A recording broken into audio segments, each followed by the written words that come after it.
ایک دن ایک لڑکی نے اپنے محبوب کے ساتھ جسمانی تعلق بنانے کی اجازت اپنی ماں سے مانگی۔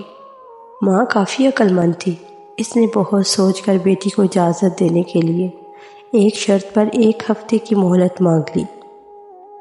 شرط یہ تھی کہ وہ بادشاہ کے محل کے سامنے رکے اور جب بادشاہ اپنے قافلے سمیت محل سے نکلے تو ایک بے ہوش انسان کی طرح خود کو اس کے سامنے گرا دے اور جو گزرے وہ ماں کو سنائے۔ لڑکی نے ایسا ہی کیا۔ جب بادشاہ اپنے قافلے کے ساتھ محل کے سامنے سے گزرا، لڑکی نے جان بوجھ کر بے ہوش ہونے کا ڈرامہ کیا اور بادشاہ کے سامنے خود کو گرا دیا۔ تو بادشاہ خود گھوڑے سے اترا اور خود ہی اس کی حالت کو درست کیا اور پھر اسے اچھی حالت میں گھر پہنچانے کا حکم دیا۔ ماں نے دوسرے دن بھی ایسا کرنے کا کہا، چنانچہ لڑکی نے ایسا ہی کیا۔ اس دفعہ بادشاہ نے اس کی طرف کوئی توجہ نہ دی اور اسے اپنے حال پر چھوڑ کر آگے بڑھا۔ وزیر نے بھاگ کر لڑکی کو سنبھالا، اس کی حالت درست کی اور آگے بڑھ گیا۔ تیسرے دن لڑکی نے خود کو وزیر کے سامنے گرا دیا، لیکن اس دفعہ وزیر نے کوئی توجہ نہ دی۔ دستے کے کمانڈر نے آگے بڑھ کر اسے جا کر سنبھالا۔ چوتھے دن ایسا کرنے پر کسی سپاہی نے سنبھالا، کیونکہ کمانڈر نے اس کی طرف کوئی توجہ نہیں دی تھی۔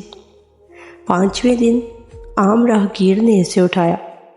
6ٹھے دن لوگوں نے پاؤں مار کر اسے راستے سے ہٹایا تو راہ چلتے بھکاری نے اسے سنبھالا۔ 7ویں دن انسانوں کی بجائے ایک کتا اس کے چہرے کو چاٹنے لگا۔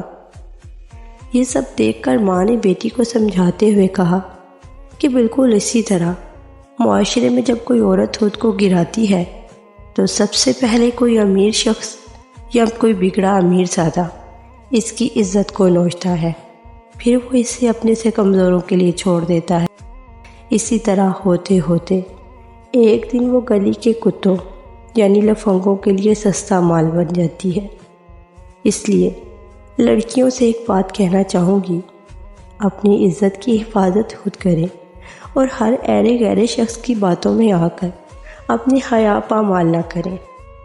حضرت امام حسین علیہ السلام نے ارشاد فرمایا ہے، عورت کا پردہ شہید کے خون سے بھی افضل ہے۔ اس بات کو مد نظر رکھتے ہوئے سوچیں کہ آپ کس قدر خوش قسمت ہیں کہ شہید کے خون سے افضل آپ کے پردے کو رکھا گیا ہے۔ اپنے ہاتھوں سے اپنی ایمان کو ضائع نہ ہونے دیں۔ اور لڑکوں سے کہنا چاہوں گی کہ اللہ پاک نے آپ کے لیے قرآن میں ارشاد فرمایا ہے کہ پرہیزگار مردوں کے لیے پرہیزگار عورتیں ہیں اور پرہیزگار عورتوں کے لیے پرہیزگار مرد ہیں۔ اور اگر آپ اپنی شریک حیات نیک چاہتے ہیں تو خود کو بھی گناہوں سے پاک رکھیں۔